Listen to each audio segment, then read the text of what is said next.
आइए। अस्सलाम वालेकुम।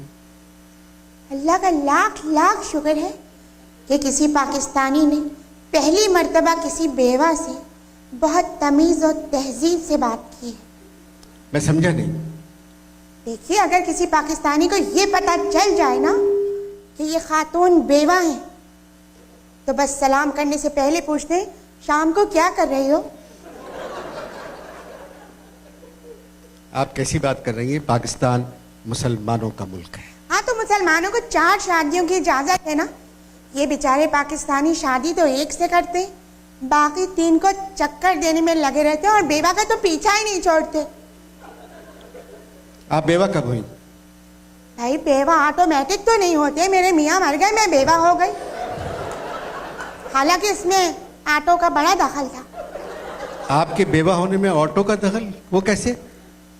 जी देखिए, मेरे मियाँ ना एक दिन गाड़ी के नीचे लेटे हुए गाड़ी ठीक कर रहे थे। मैं बराबर में खड़ी हुई थी, तो उन्होंने वहीं से कहा, बेगम जरा जैक घुमा के गाड़ी ऊपर कर दो। मुझसे एक गलती हो गई, मैंने जैक उल्टा घुमा दिया और फिर एक आवाज आई, ज़ादी। खाली ज़ादी, ये क्या आवाज थी? पहला लफ्ज मैं ठीक तरह सुन नहीं सकी थी। यही मरहूम के आखिरी अल्फाज थे।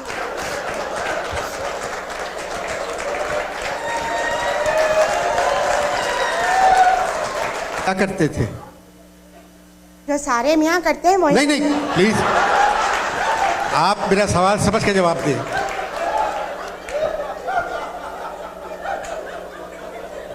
मुलाजिमत क्या करते थे?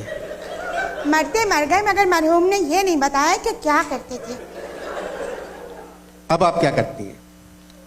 मैं अपने कमरे का दरवाजा खोल के सोती हूँ।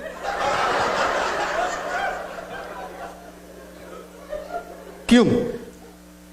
देखिए, मरहूम जब तक जिंदा थे ना, कभी दरवाजा खोल के नहीं सोए, कि उनकी वालदा माजदा जो थी वो नाबीना थी और बगैर किसी काम के हमारे कमरे में आ जाती थी, पलंग से लग के बैठती थी और हर थोड़ी देर के बाद पूछती थी, बेटे क्या कर रहे हो, बताना जरा।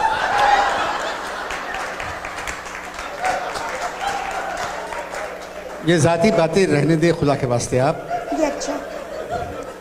मैं पूछ रहा हूँ, अब आप क्या करती हैं? एक अकेली औरत बेवा पाकिस्तान में क्या कर सकती है? बच्चे हैं? नहीं।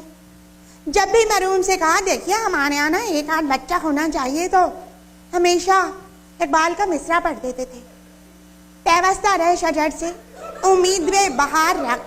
अब पता नहीं शजर खुद को कहते थे या मुझको कहते थे।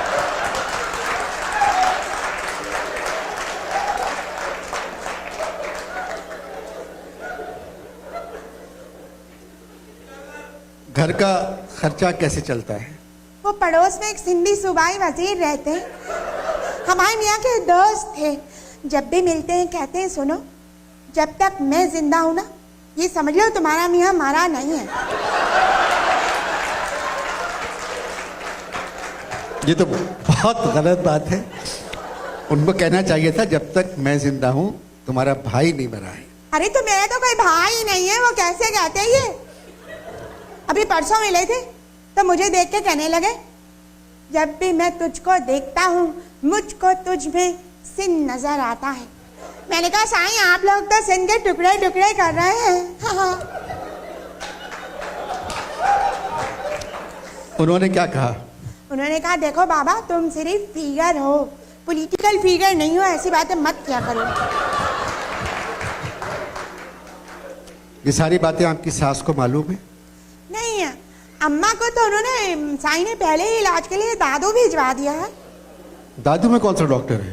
साईं ने मना किया था कि डॉक्टर का नाम ना पूछे, क्योंकि उनको भी नहीं मालूम। आपसे मिलकर खुशी हुई। आप अपना कार्ड देंगे?